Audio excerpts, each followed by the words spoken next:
What's up, everybody? Welcome to Talk to Me Nicely, and I am your host, Miss Lily, and I'm here with my family today. To the left of me, I have Kia. and to the right of me, I have Chris. and I'm down here in Georgia, visiting my family. So, what better way to start than being with my family on the first episode?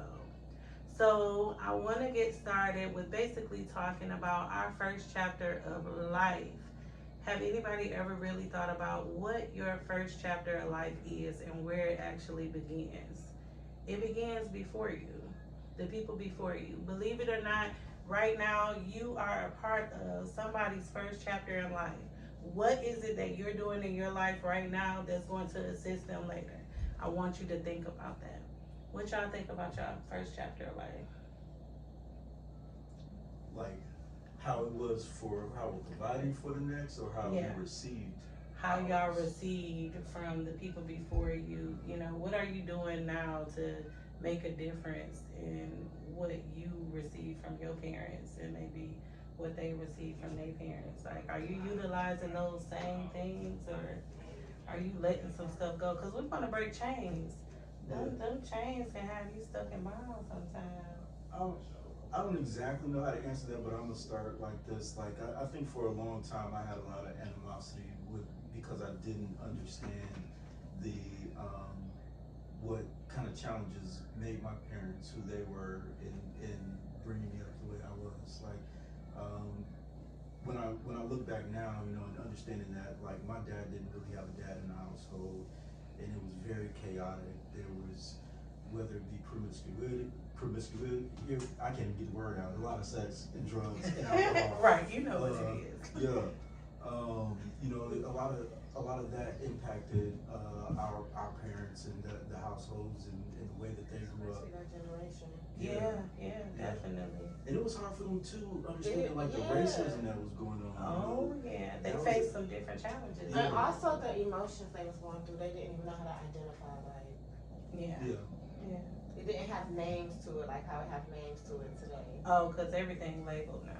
Everybody a narcissist. Everybody, no, that is true, because every time you turn around, you hear somebody saying, oh, they're narcissists. They got narcissist Yeah, tendencies. that's do what's though. wrong with them. I mean, I'm saying. it can be true on so many levels, though. So I get it. What about you? I would say I just focused more so leading with love, because I just felt like I didn't get a lot of love as a child, and I feel like that's the best. You'll be able to pull the best out of a person when you just, you know, lead with love. Like it puts somebody in a comfortable position. Your family, your friends, people you love. I don't know, like just. How come you don't think you carry that animosity, and how it'll make you bitter towards your I own? did carry that animosity until I felt like I felt love from somebody, and it helped me.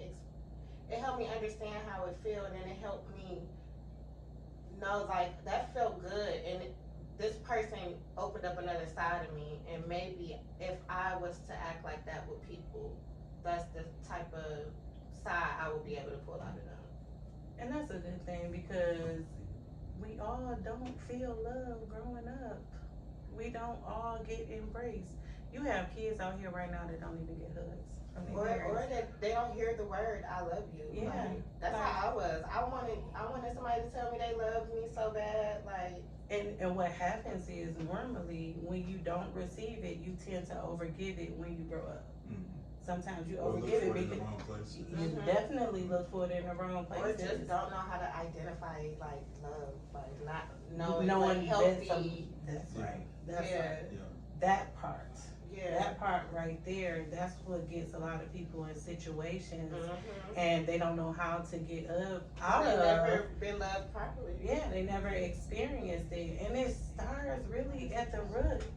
It starts at the root, like with your family. And once you learn where, like your family history, the root of all of it, it makes it easier, as I've stated so many times, to forgive the it makes it easier for you to forgive when you holding on to the things that your parents were unable to offer you. You're able to look at things differently. And empathize. Yeah, you're like, dang, like even talking to you with certain situations, you feel sorry, like, dang, you probably wish you could hug your mama I back in did the day. hug her. I hugged her yesterday. I bet you did, like, And she dang. told me she tried not to remember stuff like that. And I can believe it, but How'd that make you feel? It made me really sad, like the fact that it's years later and someone is still laughing at it. because it's not funny. It wasn't funny, it was very cruel. But here's the thing, the person laughing at it was a part of it. You understand what I'm saying? Was a part of that whole thing that went on within the family during that time. So maybe they don't even understand. See, a lot of time a part of the people before us, they don't even utilize it or don't even know how to break chains so that they're not giving the same thing off to their children. So they just continue to pass it down. When do it stop? When do you stop actually passing down all of that mess? When you stop being full of yourself. Everybody full of themselves. Yeah, and you have to be open-minded.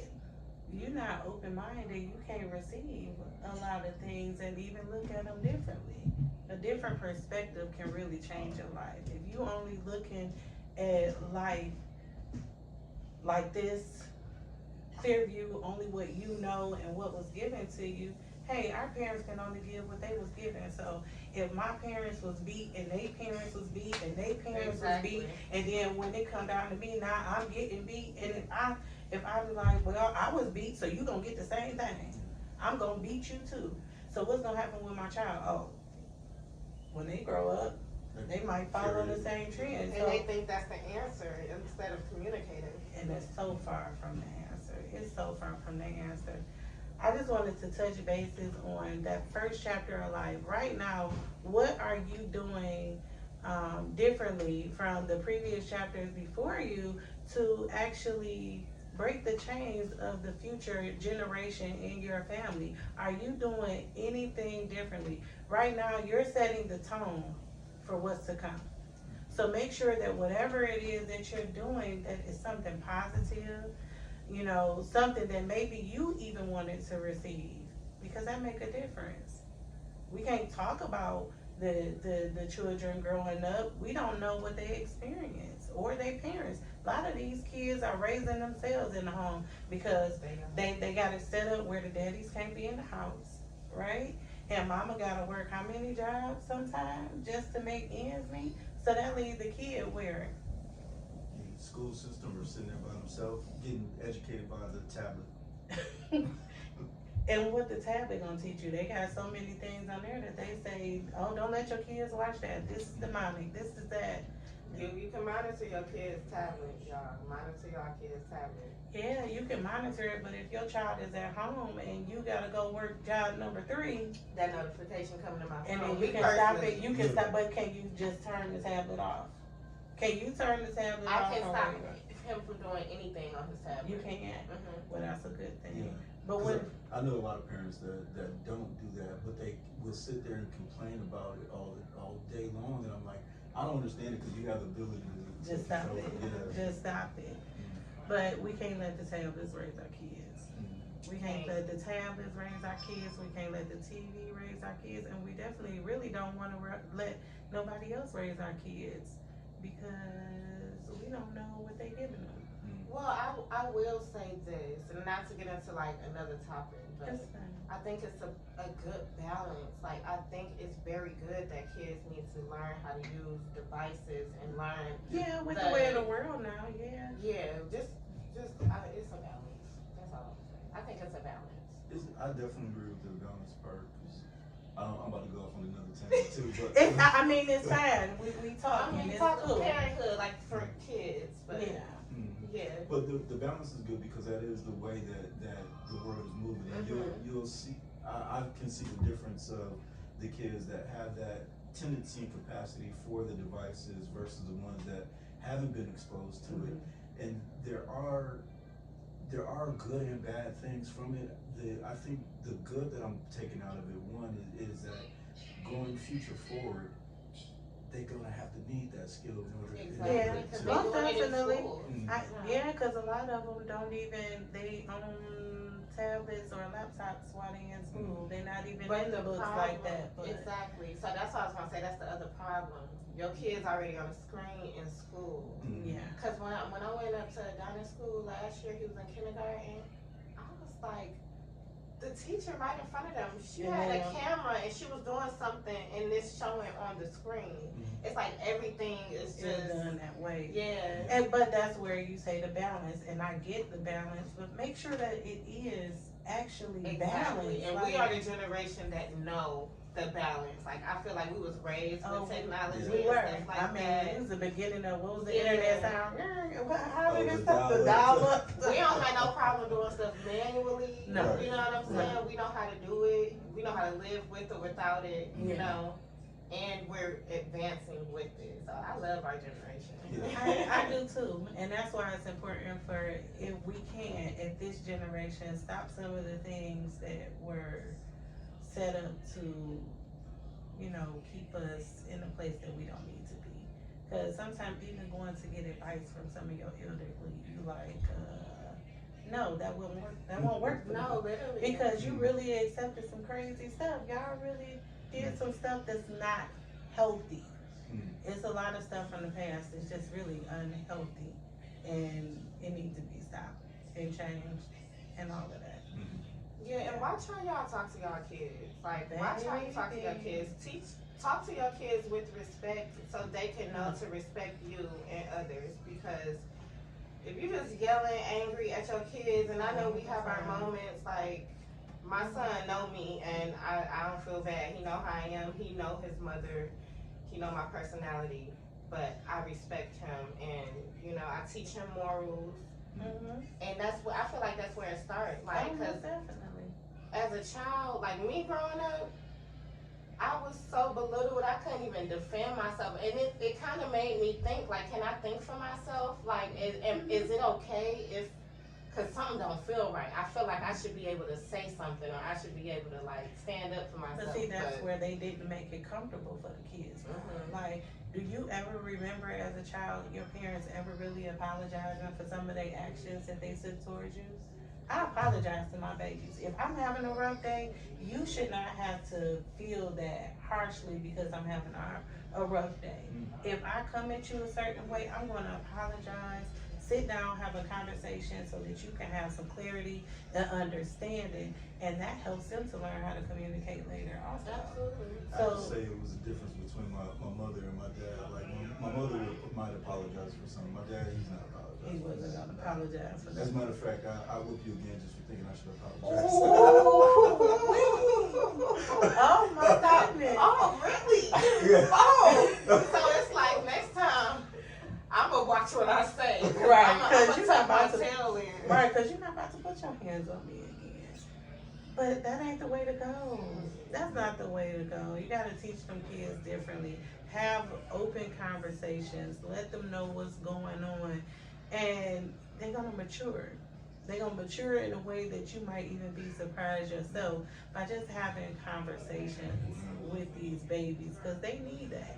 They need to feel loved and secure, and that they can come and talk to their parents without feeling like they dumbed down, or, you know, like she said, watch what you say. Like, the word, the dumb, stupid, and all of that, I've heard that so much in my family, Yes. and it's ridiculous. It's But not allowed. I don't blame you, because you hear from this person, then you're like, how did you do that? Then you go hear from maybe their parent or something, like, oh, okay. Now I know where you got it from. I know why you call people stupid, but you have to be careful of the words that you speak over your children, because you don't want them to believe that they're stupid, they're dumb. They're looking to their parents to be the ones who actually motivate them. If you're the one that's loving on me, that's not how you should talk to me. Because if you really think about it when you get older, if your parents and your siblings, your aunts and uncles are calling you stupid and dumb, and you grow up and get in a relationship, you might be looking for that same thing, because stupid and dumb mean you love me. I'm just curious from y'all. Did either of you ever question whether your parents actually loved you? Yes. Yeah, what? Yeah, Yes. that's what I was talking about. I used to dead ask my mom, like, do you love me?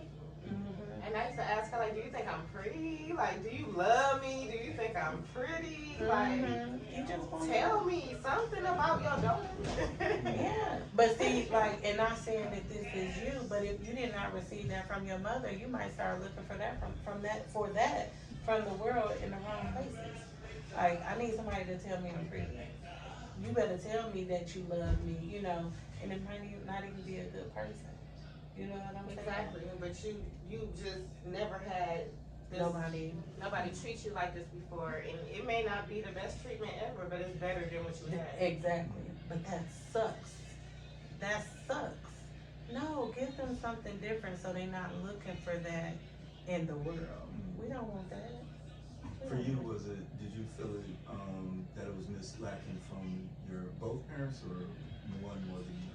Well, I'm gonna say both parents because, you know, when I was little, yeah, my dad was around for a minute, but then my mom, she was selling drugs, doing drugs out in the street. So that means that I'm at this person's house and I'm under guardianship of this person and all of that, but I'm looking for my parents.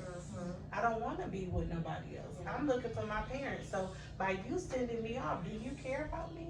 Do you really love me? And then, you know, a lot of us have experienced that dad who say, oh, I'm coming to see you, and then you sitting there looking out the window all day and he never show up.